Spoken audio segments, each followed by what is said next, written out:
여러분 한 주간 평안하셨습니까? 오늘은 예수님께서 승천하시고 7주가 지난 예수님께서 승천하시면서 약속하셨던 성령님께서 강림한 그날을 기념하는 성령 강림 주일입니다. 다 같이 자리에서 일어나셔서 우리의 마음과 정성을 다해 살아계신 하나님께 성령 강림 주일 예배 함께 드리겠습니다.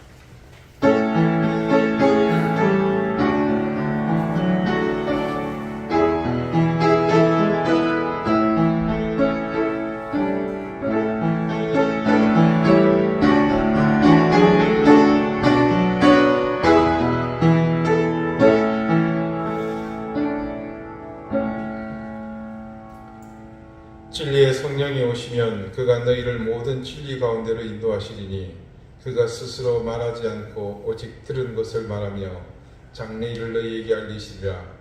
그가 내 영광을 나타내리니 내 것을 가지고 너희에게 알리시겠습니다. 아멘. 부활하셔서 시리에 찬 제자들을 회복하여 그들을 이제 세상의 어떤 위협 속에서도 흔들림 없는 존재로 세우신 후 하늘로 올라가신 거룩하신 주님, 그때 약속하신 오늘 성령의 강림을 기념하는 이 주일을 주님께서 우리를 떠나셨으나 함께 하시고 육신과 멀어졌으나 내면으로 임재하심을 상징하는 그런 날임을 믿습니다. 우리의 양심을 주장하시고 우리의 생각에 경건함이 머물게 하셔서 우리의 모든 의식과 판단 속에 살아계심으로 우리가 구원의 자녀됨을 매 순간 깨닫게 하심을 믿습니다. 오늘 삼위일체의 하나님, 그리고 더 가까이 우리와 함께 하시며 우리 가운데 자정하시는 성령님의 역사와 충만하심을 찬양합니다. 우리의 경배와 찬양을 받으시옵소서. 예수 그리스도 이름으로 기원하옵나이다. 아멘. 5장 함께 찬송하겠습니다.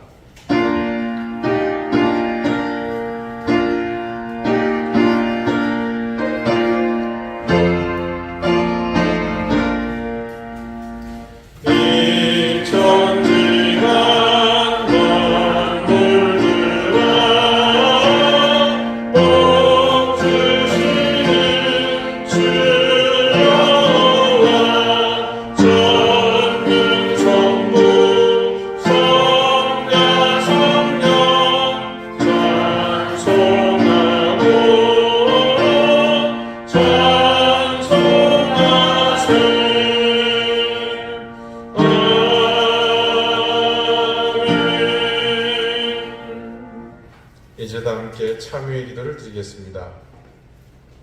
주님, 저희가 결코 우리의 힘으로 씻을 수 없는 죄를 용서받기 위해 주님 앞에 엎드려 사죄 은총을 구합니다. 죄의 그늘에서 벗어나지 못하고 영적인 성숙함을 가벼이 잊겠기에 돌아보는 모든 시간 속에 우리의 삶은 은혜와 사랑의 흔적보다 온통 어둠과 죄악의 그림자뿐입니다. 인생을 위해 우리에게 주신 말씀은 우리 삶이 어떤 모습이어야 하는지를 온전히 가르쳐 주지만 인생을 가벼이 여기며 삶에 대한 깊은 이해가 부족한 우리는 하나님의 말씀이 주는 소중함과 귀한 은혜를 제대로 알지 못했습니다. 사는 사람들의 모습을 보면서 남의 일이라 여기며 무관심했습니다. 교회가 감당해야 할 일은 당연히 나의 사명임에도 불구하고 여전히 관심밖이었습니다. 어리석은 생각에 우리는 살인, 강도, 도둑질, 문자로 규명한 것들만 죄라 생각하며 그래서 자신의 삶에 너무나 과한 찬사와 기대를 가지므로 정작 내가 짓고 있는 죄에 대해 너무나 무지했습니다. 주님, 우리의 진실한 모습, 감출 수 없는 자아를 이제 주님의 인자와 자비 앞에 모두 쏟아냅니다. 우리를 불쌍히 여겨 주십시오.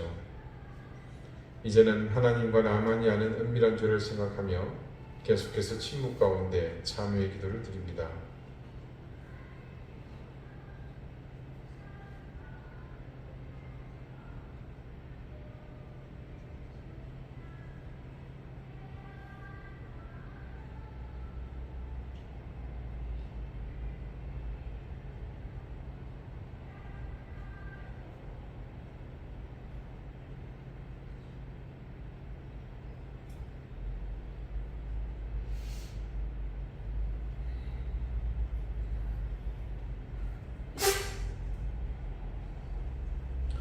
하나님께서는 자신의 부끄러운 죄를 솔직하게 고백하는 사람들에게 말씀하십니다.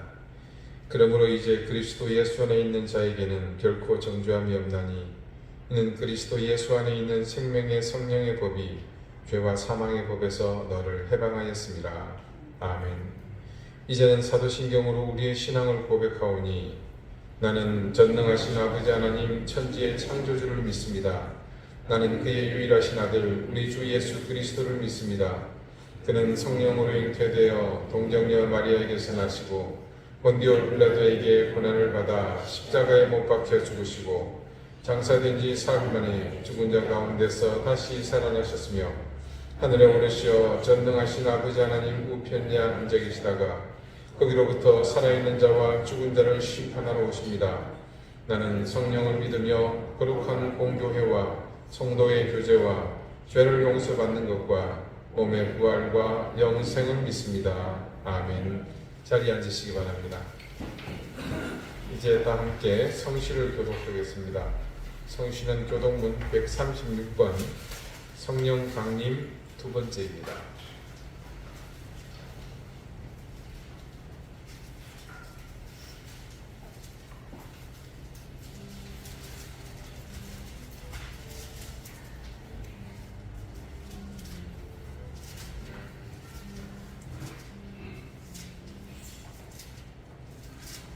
그 후에 내가 내 영을 만민에게 부어주리니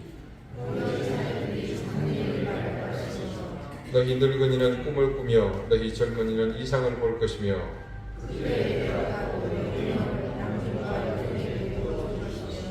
내가 이적을 하늘과 땅에 베풀리니 곧 피와 불과 연기 기둥이라. 해가 어두워지고 달이 핏빛같이 변하려니와 이는 나 여호와의 말대로 시온 산과 예루살렘에서 피할 자가 있을 것이며 나 여호와의 부름을 받을 자가 있을 것이니라. 아멘. 기도드리겠습니다. 성부, 성자, 성령으로 우리 가운데 함께 하시는 삼위일체 하나님, 성부 하나님의 사랑과 그리스도 성자 예수님의 은혜, 그리고 오늘도 변함없는 사랑으로 우리 인생을 이끄시는 성령 하나님의 교통하시며 우리를 감화하시는 은혜와 사랑과 교통의 역사를 경배하며 찬양합니다. 세상은 언제나 우리를 삼킬 것 같은 마귀의 권세로 우리의 삶을 위협하지만 우리는 십자가의 은혜와 사랑이 언제나 우리 곁에 있어 절망과 죽음의 골짜기에 우리가 던져졌을지라도 주님의 크신 두 팔을 의지하여 일었으며 부활하신 주님의 능력으로 승리할 줄 믿습니다.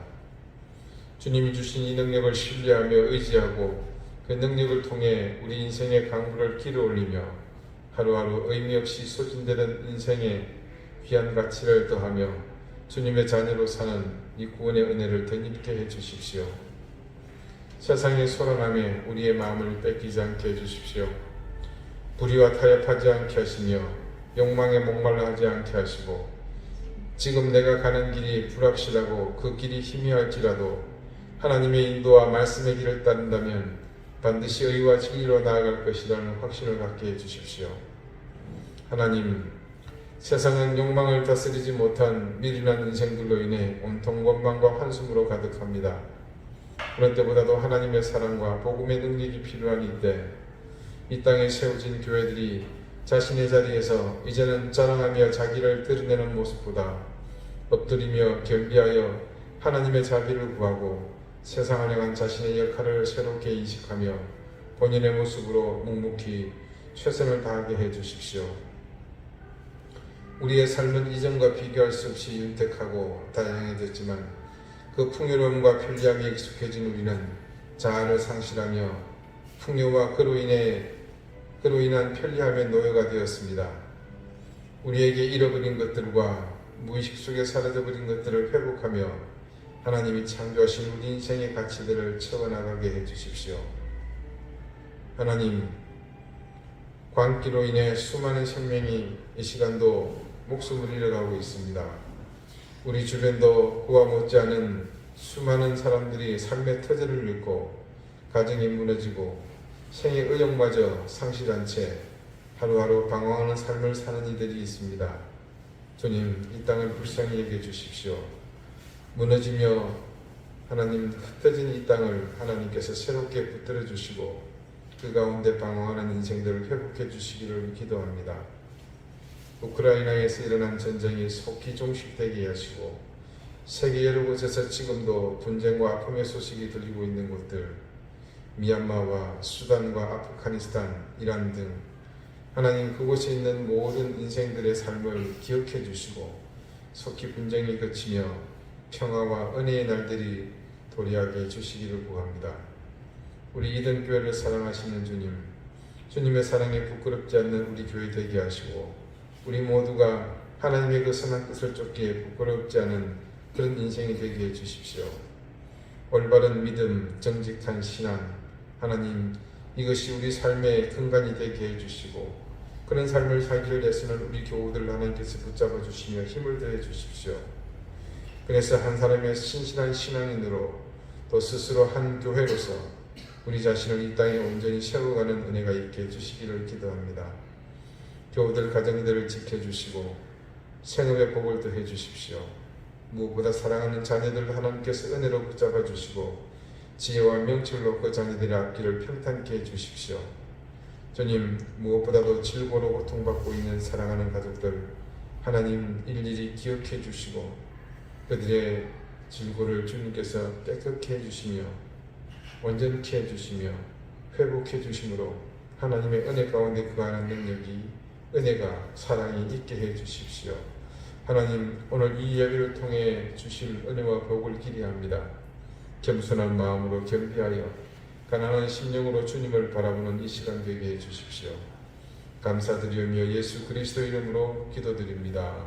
아멘.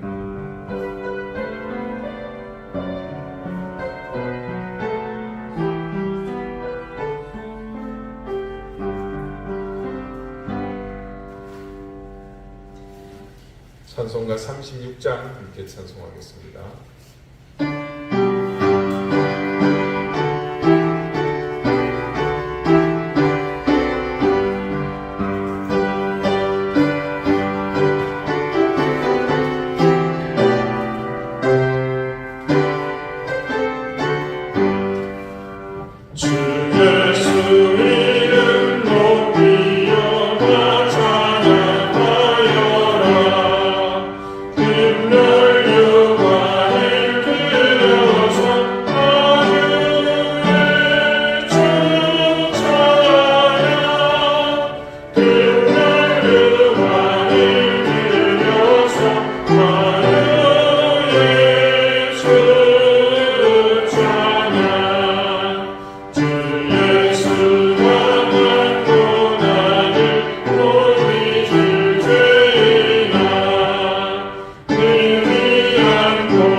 오늘 하나님께서 우리에게 주시는 말씀은 구약 성경 호세아 13장 12절에서 16절까지 말씀입니다. 구약 1268쪽입니다.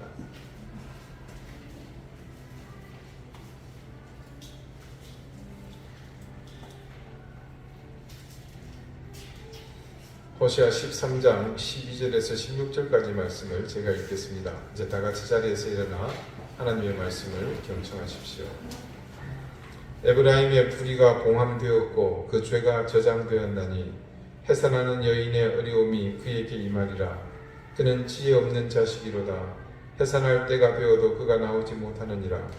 내가 그들을 수월의 권세에서 속량하며 사망에서 구속하리니 사망아 내 재앙이 어디 있느냐. 수월아 내 멸망이 어디 있느냐.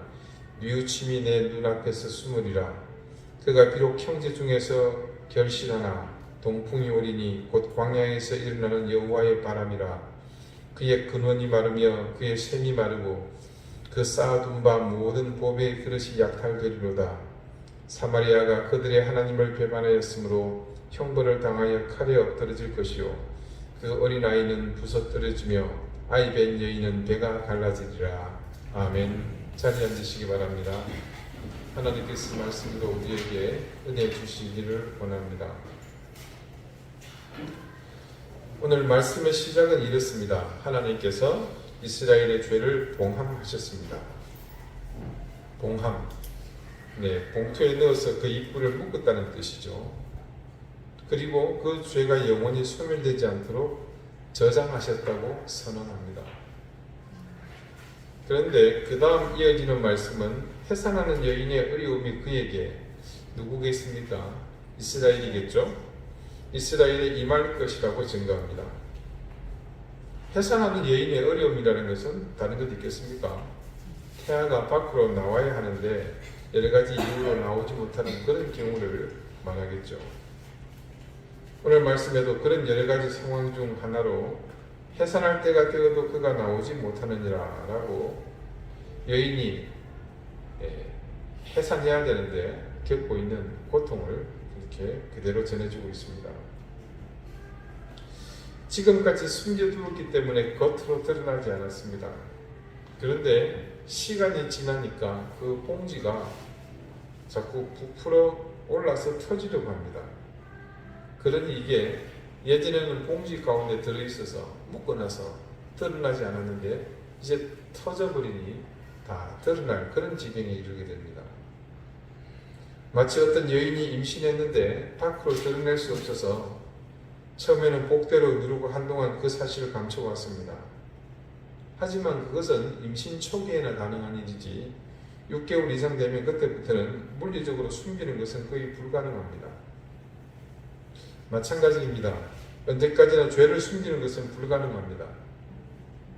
누군가는 교만을 숨기려고 온갖 수단을 동원해서 겸손한 척하지만 어느 순간에는 드러납니다. 오랜 세월 나름 애쓰며 숨길 수 있을지 몰라도 때가 너무 심하게 무르익으면 그때는 폭발하는 수가 있습니다. 아이를 낳는 것은 나쁜 일이 아닙니다. 요즘은 더군다나 더 그렇죠. 그때나 지금이나 아이가 태어나는 것은 얼마나 기쁜 일인지 모릅니다. 하지만 예외일 때가 있죠. 정상적인 관계가 아니라 잘못된 관계를 통해 아이를 가졌을 때입니다. 앞서 본 말씀 속에 이스라엘이 그런 상황입니다. 여러분, 우리 이 호세아서를 시작할 때 처음을 한번 떠올려 봅시다. 호세아가 억지로 결혼했죠. 부인의 이름은 고시였습니다. 고멜. 아이 셋을 낳았습니다. 그 아이 셋의 이름 혹시 기억 못 하시겠죠? 첫째가 이스르엘이고 둘째가 로루하마, 셋째가 로암리였습니다. 기억나시죠? 로루하마는 불쌍히 여김을 받지 못한다. 앞에 로자가 부정적도라 그랬죠. 그 다음에 셋째 아이 로암미는 내 백성이 아니다. 그런 의미의 이름이었습니다. 둘째, 셋째 이름에서 이 자녀가 과연 고멜이 호세아와의 관계에서 임신한 아이인지 의문을 가지게 되었었죠. 타락한 이스라엘을 상징하는 고멜처럼 그들은 하나님을 배신하고 음탕하게 다른 우상과 사이에 아이를 가지게 되었습니다. 이제 그 아이가 생기게 됨으로 만삭이 되어서 이제 나오려고 하는 지금까지도 하지만 그 사실을 인정하려고 하지 않습니다. 곧 출산이 임박했다는 신호를 알리는 진통이 오거나 또 다른 지금과 일반적으로 보이죠. 남자들은 모르지만 여자분들은 잘 압니다. 그러면 어떻게 해야 됩니까? 산부인과로 달려가야죠. 산모가 달려가서는 안 되고요. 남편이 업고 달려가야죠. 호시아 시절이니까 상파를 부르든지 아니면 이웃에 출산한 경험이 있는 아주머니들을 불러야 합니다. 그런데 이 미련한 산모가 이 상황에서 임박한 이 긴급 상황을 전면 부인하고 나섭니다. 나는 아이를 가지지 않았습니다. 그냥 점심때 먹은 게 좋지 않아서 지금 복통이 심하게 왔을 뿐입니다. 라고 억지를 쓰면서 출산해야 하는 이 상황을 부인합니다. 말이 안 되죠. 성경에 말이 안 되는 게 한두 가지인가요? 아픈 것은 그렇다 치고 지금 남산만하게 부풀어 오르는 배는 어쩔 건데요. 운동 안 해서 똥배가 나왔다고요? 과식했다고? 수치스럽고 또한 감추고 싶은 마음은 알겠는데 태문이 열리고 아이가 심지어 나오려고 합니다. 그런데도 불구하고 이 상황을 수습하지 않고 지속하게 되면 어떤 일이 일어나겠습니까? 티아나, 산모나 둘 다 목숨을 보장할 수 없습니다. 호시아는 지금 이 비유를 통해서 이스라엘 백성의 심각하고 위중한 영적 상태를 보여주고 있습니다.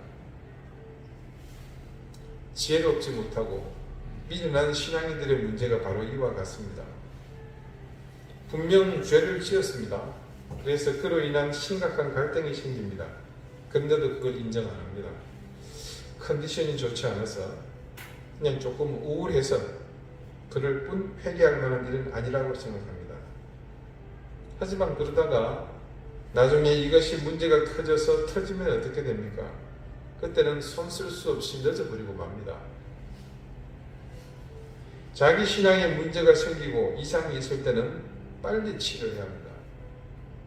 신앙을 버리고 현실과 타협했는데도 좌절되고 있을 때는 자신이 병에 걸렸다는 사실을 인지하지 못합니다.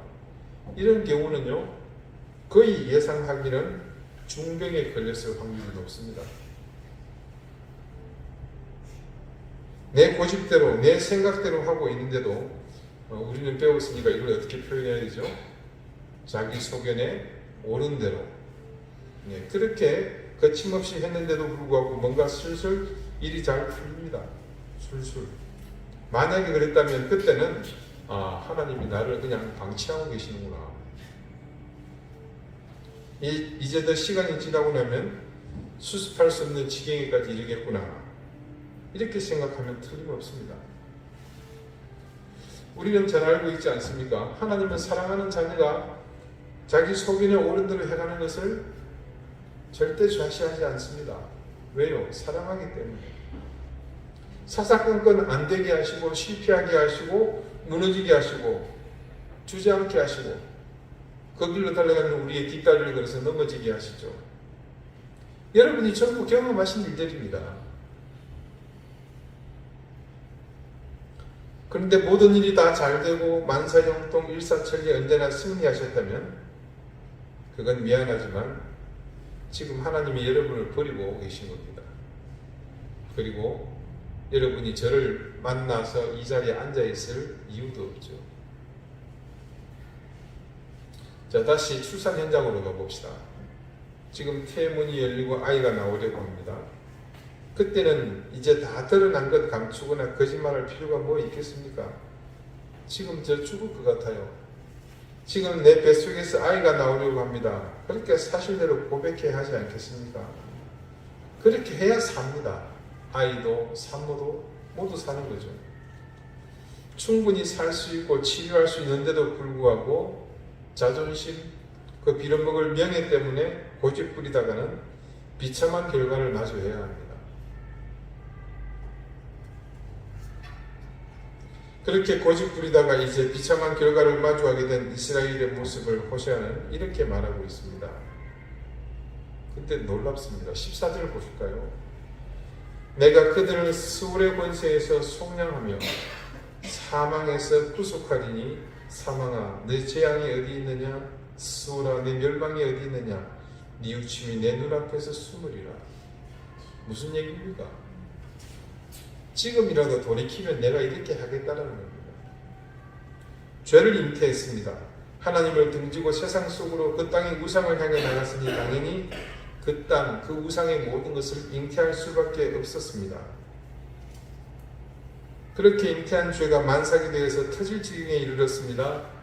그래서 모든 것이 끝날 것만 같았습니다. 하지만 그 지경에 다다랐다고 하더라도 회개하기만 하면 다시 살 수 있다고 말씀은 그들에게 약속하고 있습니다. 스울의 권세. 자, 우리 예전 성경에는 음부의 권세라 이렇게 표현했습니다. 그래서 지금 개역 개정판에는 모든 그 음부를 스올로, 지옥도 스올로 이렇게 표기를 했습니다. 자, 그 스올의 권세, 음부의 권세에서 속량하시고 사망의 재앙에서도 건져내 주시겠다는 약속이 지금 이 14절에 선포되어 있죠. 그러니까 아직 내게 숨 쉴 틈이 있다면, 아니 좀 더 나가서 숨이 붙어 있기만 하다면 기회가 있다는 말입니다. 하나님 앞에서는 적어도 너무 늦었다는 것은 존재하지 않습니다. 여러분 왜 그런 줄 아십니까? 이유는 간단합니다. 그분이 하나님이시기 때문입니다. 다른 분은 안 됩니다. 그래서 하나님의 말씀을 듣는 즉시 돌아가기만 하면 그의 영혼과 모든 생을 소생시켜 주십니다. 그때 소생시켜 주시는 것은 단지 영혼만으로 그치지 않습니다. 죄 때문에 그에게서 사라져버린 모든 은혜와 복을 함께 회복해 주시며 그의 육체도 함께 회복을 해 주십니다. 자, 고린도전서 15장 52절 이하의 말씀입니다. 나팔 소리가 나며 죽은 자들이 썩지 아니할 것으로 다시 살아나고 우리도 변화되리라. 이 썩을 것이 반드시 썩지 아니할 것을 입겠고 이 죽을 것이 죽지 아니함을 입으리로다. 이 썩을 것이 썩지 아니함을 입고 이 죽을 것이 죽지 아니함을 입을 때에는 사망을 삼키고 이기리라고 기록된 말씀이 이루어지리라. 그 다음 2절 말씀을 잘 들어보십시오. 사망아 너의 승리가 어디 있으며 사망아 네가 쏘는 것이 어디 있느냐. 사망에 쏘는 것은 죄요 죄의 권능은 율법이라. 자, 오늘 증거된 14절의 말씀과 맥을 같이 하는 것을 여기서 알 수 있습니다. 바울이 예수님의 부활에 대해서 고린도 교회 성도들에게 설명하는 장면입니다. 지금 이 말씀은 죄로 말미암아 영원히 죽은 우리의 삶이 주님의 은혜로 어떻게 변화되는지 그 중요한 사실을 이야기하고 있습니다. 우리가 부활에 참여하는 것이 단지 영혼만을 의미하지 않음을 분명히 밝히고 있습니다. 우리는 썩지 아니할 것으로 다시 살아나고 변화될 것인데 우리가 죄로 인해 궁극적으로 이르게 될 사망에서 벗어나게 된다는 사실을 증거하고 있습니다. 음부의 권세가 결코 우리를 삼키지 못합니다. 왜냐하면 그 음부의 권세를 이기시고 부활하신 주님의 능력이 우리와 함께하기 때문입니다. 그러면서 분명하게 우리의 죄로 인해 이르게 될 사망에게 선언하고 있는 겁니다. 보십시오. 사망에게 너의 승리와 쏘는 것의 이유가 어디 있느냐? 그 이유가 어디 있겠습니까? 그 다음에 그 이유를 밝히지 않습니까? 사망에 쏘는 것은 죄요, 죄의 권능이라고 말하고 있습니다. 하나님께 진심으로 회개하고 나오는 사람은 죄가 더 이상 그를 지배하지 못하며 그에게서 사망의 권세가 깨진다고 약속하십니다. 왜요? 부활하신 주님이 함께 하시기 때문에, 그분의 그 부활의 능력이 우리의 능력이 되기 때문에 그런 겁니다. 자, 생숙자반 수강하시는 분들, 지난주 사도신경 9편에서 우리나라 사도신경의 누락된 부분에 대해서 배우셨죠? 장사된 지 사흘 만에 그 사이에 뭐가 원문에서 누락되었다고 했습니까?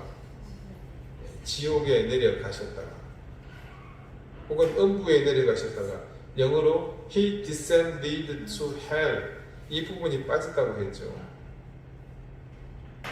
그냥 빠졌는가 보다고 지나갈 일이지만 그게 아니었습니다. 이게 굉장히 중요하다는 것을 알게 되었죠. 왜 그렇습니까? 하늘과 땅 위 그리고 땅 아래 즉 음부 이 사망이 지배하는 지옥에까지 그분의 권세가 미치도록 하시기 위함이라고 하지 않았습니까?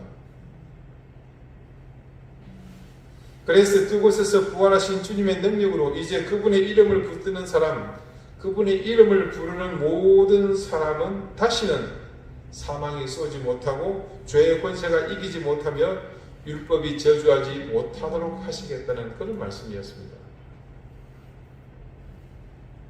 자, 다시 한번 본문 14절을 봅시다. 내가 그들을 소울의 권세에서 속량하며 사망에서 구속하리니 사망아 네 재앙이 어디 있으며 소울아 내 멸망이 어디 있느냐 뉘우침이 내 눈앞에서 숨으리라. 사도 바울의 이 말이 있기 전 이미 하나님께서는 멸망에 가는 이스라엘 어떻게 멸망하고 있습니까? 출생할 때가 이랬는데 애가 안 나와서 지금 죽을 지경이죠. 그 지경에 이른 이스라엘에 그대로 그렇게 약속해 주셨습니다. 여러분, 우리가 사는 곳은 교회가 아니라 세상입니다. 교회 밖입니다. 그래서 세상은 우리의 삶의 터전이죠. 그리고 하나님은 우리가 교회 안에 머물러 있는 것을 원치 않으십니다. 우리가 세상으로 들어가기를 원하시죠. 그래서 우리가 세상에 적응해서 그 가운데 사는 것 자체는 죄가 될 수 없습니다. 앞서 말씀처럼 하나님은 우리가 이 세상에서 적응해 살아가는 것을 원하십니다. 그런데 우리는 세상을 사랑하기를 하나님과의 근본적인 약속까지 파기하면서 그분을 등지고 세상에 흡수되어 세상과 같아지려고 하는 것이 문제인 거죠. 하나님을 잊어버리고 혹은 등지고 세상의 가치를 따라 사는 것은 조금 전 말씀드린 사망아 네가 쏘는 것이 어디냐는 그 질문이죠. 그 질문에서 사망에게 사망아 나 여기 있다 이리 오너라 나를 쏘아라 라고 말하는 것과 같습니다. 그래서 결국 사망의 권세에 굴복하는 길이기 때문에 그 인생의 종말은 영원이 아닌 무덤에서 귀결됩니다. 예수 그리스도를 구주로 믿는 우리는 그리고 여호와 하나님의 선민으로 그분과의 언약 관계 속에서 사는 이스라엘 백성은 세상에서 사는 원리와 근본적으로 전혀 다른 삶을 사는 인생들입니다. 그러니까 다시 말해 세상을 가치 기준으로 사는 인생과 우리는 전제 자체가 다릅니다. 그 당시 이스라엘도 그랬지만 우리의 모든 것은 하나님과의 관계에 기초합니다. 그 기초는 철저히 그분을 신뢰하는 것에서부터입니다. 그분을 신뢰함으로 그분의 말씀에 순종하고 그분의 말씀이 우리에게 가르치는 것에 헌신합니다. 그리고 하나님의 말씀에 순종하고 헌신하는 우리에게 하나님은 세상이 누리지 못하는 은혜와 복을 약속해 주십니다. 아니 약속으로 그치지 않고 그것을 그대로 우리에게 내려주시죠. 하나님의 말씀을 철저하게 순종하며 신실하게 살지 못하는 우리는 철저하게 순종하는 게 아니고요. 불순종하며 신실하게 살지 못하는 우리는 출산을 앞두고 대놓고 고통을 호소하지 못하고 죽을지도 모르는 가운데 혼자 끙끙 앓고 있는 이스라엘처럼 우리 역시 그런 고통을 수시로 겪고 있습니다. 어쩌면 지금 누구에게도 말하지 못하고 지금 이 순간이 여러분에게 그런 순간일 수도 있습니다. 살고 싶으십니까? 그렇다면 이 말씀을 의지해서 하나님께로 돌아서십시오. 하나님은 지금 타인은 모르지만 나만 알고 있는, 나만 겪고 있는 이 고통과 고난, 이 모든 상황을 알고 계십니다. 그래서 그분은 그 사실을 아시고 우리가 그 길에서 돌아오기를 기다리십니다. 정신없이 앞만 보고 달려나가다가 그 길로 가는 것이 세상의 종착지로 가는 길이며 멸망의 길이라는 사실을 깨달을 때가 있지만 막상 다시 돌아오려면 돌아갈 길을 찾지 못합니다. 그때 필요한 것이 바로 기록된 하나님의 말씀이죠. 그 말씀을 붙들고 그 말씀이 우리에게 보여주는 그 이정표를 따라서 돌아와야 합니다. 그런데 누구나 경험하지만 그 시점에 모두는 혼란스러워합니다. 이미 세상에 길든 우리는 그 말씀이 가리키는 곳으로 가는 것에 대해서 불안합니다. 왜냐하면 그 길을 가는 것이 불확실해 보이기 때문이죠. 과연 이 길이 맞는 것일까? 그러나 그 불확실하다고 생각하는 그 길이 우리에게는 가장 안전한 길입니다. 절대 두려워할 필요가 없습니다. 왜 그렇습니까? 그 길을 누가 알려줬습니까? 하나님이 알려주셨잖아요. 우리가 돌아오기를 간절히 기다리는 분이 누구라고 했습니까? 하나님이시잖아요. 그렇다면 그 길을 알려주시고 이제 깨달은 하나님의 자녀가 그 길을 통해 하나님께로 돌아오려고 합니다. 그러면 기다리시던 하나님을 뭘 하겠습니까? 당연한 일 아니겠습니까? 그분은 그 길에서 당신의 자녀가 돌아오는 것을 지켜보고 기다리십니다. 그러니 불확실한 상황이라고 생각했을 때 우리가 두려워해야 되겠습니까? 하지 말아야겠습니까? 어차피 우리는 이 세상에서 우리의 힘과 재주로 전부 모든 것을 살아내지 못합니다. 하나님께서 내 길을 알려주시든지 열어주시든지 아니면 우리가 스스로 길을 열어나가야 합니다. 그 말은 하나님을 전적으로 신뢰하고 의뢰하는 믿음으로 나가든지 아니면 하나님을 등지고 신앙을 버리고서 돈과 권력을 따라가든지 둘 중 하나입니다. 그러므로 여기서 분명히 확인할 수 있는 것이 있습니다. 하나님의 길을 선택하지 않았는데도 형통하다면 그것은 의심의 여지 없이 복이 아니라 생각하면 틀림없습니다. 하나님의 진노로 그 길이 열렸다고 생각하시면 맞습니다. 그에게 돈을 달라고 했는데 어느 날 터무니없이 많은 돈이 내게 생겼다면 그건 경사난내가 아니라 아이고 죽었네입니다. 내가 대통령이 되고 싶다고 했는데 대통령이 되었다면 그건 아주 심각한 문제입니다. 일생일대의 위기라고 생각하시면 틀림없습니다. 그때쯤 되면 하나님께서 나를 완전히 포기했다고 생각하시면 틀림없습니다. 오늘 본문의 마지막 15절 16절 말씀을 함께 보겠습니다. 그가 비록 형제 중에서 결실하나 동풍이 오리니 곧 광야에서 일어나는 여호와의 바람이라. 그의 근원이 마르며 그의 샘이 마르고 그 쌓아둔 바 모든 보배의 그릇이 약탈되리로다. 사마리아가 그들의 하나님을 배반하였으므로 형벌을 당하여 칼에 엎드러질 것이요 그 어린아이는 부서뜨려지며 아이벤 여인은 배가 갈라지리라. 이 말씀은요 이스라엘에 대한 하나님의 심판을 그대로 예언한 말씀입니다. 그리고 그 말씀은 실제 그대로 이루어졌습니다. 무슨 얘기입니까? 결국 출산을 하지 못했다는 얘기입니다. 하나님의 심판을 상징하는 구체적인 힘을 여기서는 여호와의 바람이라고 했습니다. 그 바람으로 인해 일어난 형벌은 참혹했습니다. 그리고 그 도구는 아수르였습니다. 16절 후반부를 주목해 보십시오. 아이벤 여인은 배가 갈라지리라. 결국 해산하지 못하고 배가 갈라져 죽고 말았습니다. 자, 이는 실제로 역사가 기록하고 있는 아수르 군대의 만행에서 이 문자 그대로 일어난 일이기도 했습니다. 마지막 그들에게 주어진 기회마저 그들이 날려버리기에 그들의 말로는 이 여음과 같이 되고 말았습니다. 마지막까지 하나님을 버리고 세상을 선택한 그들이 맞이할 당연한 결과였습니다. 그 당시의 시대 상황을 보면 이 위기를 타개할 유일한 길은 아수르와 애국뿐이었습니다.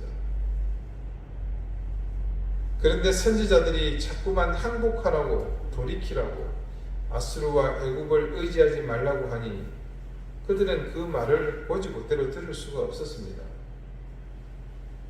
선지자가 말하는 이 말을 듣는 것은 곧 그 시대에서 도저히 선택할 수 없는 옵션이었습니다. 하나님께로 돌아간다는 것은 넉넉고 앉아서 죽음을 맞이하는 길로밖에는 생각되지 않았기 때문입니다. 우리 역시 마찬가지입니다. 지금 해산하지 못하는 고통에 이른 것은 이미 하나님의 길을 선택하지 않았다고, 하나님의 길을 선택하지 않겠다고 작정하고 선택했기 때문에 생긴 일입니다. 하나님의 길, 말씀이 우리에게 가르쳐준 길을 가는 것은 이미 우리에게 더 이상의 희망이 보이지 않았기 때문입니다. 그런데 우리는 말씀이 가지고 있는 진짜 능력을 늘 간과해 왔습니다. 아무런 해결책을 제시하지 못하는 말씀을 붙잡고 그 말씀을 따라 실천하며 헌신하는 것이 도무지 어떤 매력도 없어 보입니다. 하지만 캄캄한 밤에 아무런 불빛도 내지 못하는 등불이지만 그것이 말씀이 전해준 등불이라면 그 등불은 우리가 가야 할 길을 하나님의 방법으로 반드시 비춰줍니다. 누군가는 우리의 선택을 두고 어리석은 선택으로 손가락질할 겁니다. 오늘날 수많은 정보가 쏟아지는 상황에서 우리의 선택을 두고 무식하다고, 미련하다고 비난할 것입니다. 지금의 어떤 세상인데 그 길을 따라가느라 사람들과의 관계가 그래서 깨지고 내가 서야 할 자리가 터무니없이 좁아질 수도 있습니다. 심지어 함께 신앙생활하는 주변의 교우들까지도 만류하며 신앙과 실생활을 혼동하지 말라고 충고하면서 비아냥거림을 당할 수 있습니다. 그러나 그 모든 장애를 딛고 일어서서 주님의 길을 묵묵히 간다면 그 길에서 하나님은 반드시 우리의 손을 잡아주십니다. 그리고 그 모든 비난과 비아냥거림, 그리고 깨어진 관계와 멀어진 세상의 어떤 미련이나 서운함이 남지 않을 더 크고 놀라운 은혜를 우리에게 반드시 주십니다. 사랑하는 여러분, 편하게 진리를 찾으면서 상황에 따라 믿는 변질된 믿음, 기회주의적 신앙은 차라리 없는 만 못합니다. 그런 사람들이 부르는 예수님은 절대로 그들의 부름에 응답하시지 않습니다. 말씀의 길을 가는 우리를 돌보시느라 바쁘셔서 그런 사람들 돌아볼 겨를이 그분에게는 없습니다. 정직한 신앙으로 바른 믿음을 갖는 것, 결국 우리의 선택은 그런 신앙과 믿음을 통해 말씀이 지시하는 그 길로 우직하게 나가는 것입니다. 비록 내가 부시 중에 지금 해산하지 못해서 죽음의 문턱에 들어섰다고 하더라도 내게 정직한 신앙과 바른 믿음이 있다면 설령 그 순간까지 다다르는 실패를 경험했다고 하더라도 우리는 하나님을 부르며 그 자리에서 회개하며 돌이킬 수 있습니다. 오늘은 교회 절기상 성령 강림 주일이라고 예배 시작하는 새로를 말씀드렸습니다. 우리가 이스라엘처럼 해산하지 못할 지경까지 이르지 않도록 하나님은 이 땅을 떠나시면서 성령님을 우리 가운데 보내주셨습니다.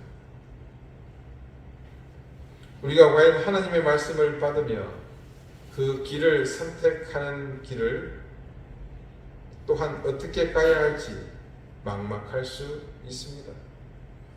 그리고 말씀을 붙잡고 그 길을 가겠노라고 선택해서 돌이켜 하나님께로 돌아갈 때도 과연 그 길이 맞기는 한 것인지 고민이 될 때가 있다고 말씀드렸습니다.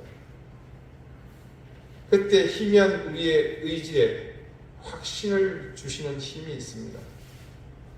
그 힘의 근원은 우리를 기다리시는 하나님으로부터이며 그것을 우리에게 바르게 전해주시는 분이 바로 이 성령이십니다. 과연 하나님의 말씀이 맞기는 할까? 지금 내가 선택해서 가는 이 길이 과연 바르게 돌이킨 것이며 하나님을 향해 가는 것이 맞을까? 이 모든 영리를 불쑥시켜 주시는 분이 바로 성령님이십니다.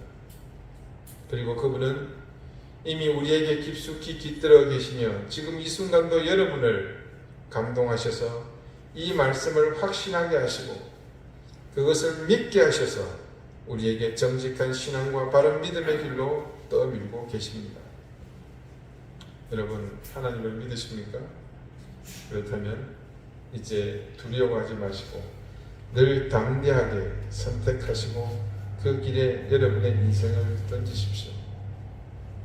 언제나 하나님의 뜻을 향해 미지의 세계로 나가는 여러분과 성령님은 반드시 동행해 주십니다.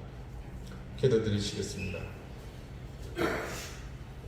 해산의 고통에 몸부림치면서도 여전히 해산하지 못하고 죽음의 길로 나가려는 이스라엘의 모습이 곧 우리의 모습이라는 사실을 깨닫게 해주십시오. 세상 속에 살면서 세상을 다스리지 못하고 그 힘에 이끌려 하나님과의 사이에서 방황하는 삶을 이제는 그치게 하시고 성령께서 이끄시는 그 길로 담대하게 나가게 해주십시오. 변질된 신앙은 차라리 갖지 않느니만 못하다는 사실을 기억하며 부족하고 미미하지만 정직한 신앙과 바른 믿음으로 하나님과 동행하는 인생으로 살게 해주십시오. 오늘도 우리의 선택의 용기를 주시고 확신을 주시는 성령님의 인도하심을 따라 자신 있게 우리 믿음의 길을 걸어가게 해주십시오. 예수 그리스도 이름으로 기도드립니다. 아멘. 285장 함께 찬송하겠습니다.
자비로우신 주님, 우리에게 베푸신 하나님의 은혜와 사랑을 감사드립니다. 그 은혜와 사랑을 감사하며 잊지 않고 기억하여 하나님 주신 것 중 일부를 구별하여 그 마음을 담아 하나님 앞에 드렸습니다. 드린 손길의 마음과 정성을 기억하시고 그들의 삶과 인생을 주장하시며 그 인생과 삶 가운데 하늘의 신령한 은혜와 땅의 기름진 복을 넘치게 더해 주시옵소서. 감사드리며 예수 그리스도 이름으로 온 기도드립니다. 아멘. 네, 교회 소식 특별한 내용은 없습니다. 기도의 제목을 보시고들 이렇게 함께 기도해 주시면 감사하겠습니다. 오늘도 교회에 귀한 손님들이 오셨습니다. 익숙한 얼굴들인데 나가시면서 함께 따뜻하게 인사하시면 좋겠습니다.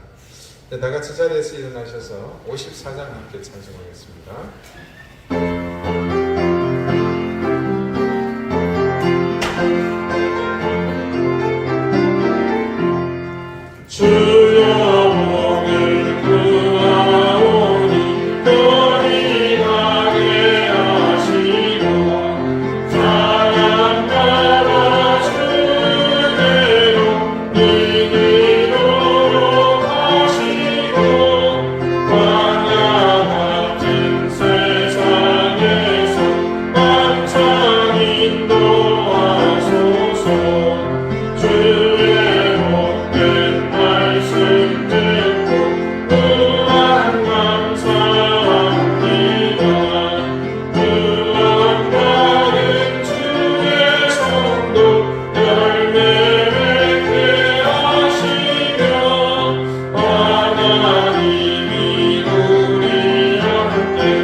이제는 예수 그리스도의 은혜와 하나님의 사랑과 성령의 교통하심이 해산할 때가 되었으나 그 사실을 감추고 그 고통 속에서 죽어가는 이스라엘의 모습을 바라보며 우리도 그 어리석은 모습처럼 하나님과 세상 사이에서 방황한 길을 멈추고 오로지 하나님의 뜻을 쫓아 하나님 안에 거하기를 소망하는 우리 사랑하는 이덴 교회 모든 성도들과 오늘 함께 예배에 참여한 귀한 하나님의 자녀들 머리 위에 이제로부터 영원토록 항상 함께 하시기를 간절히 축원하옵나이다.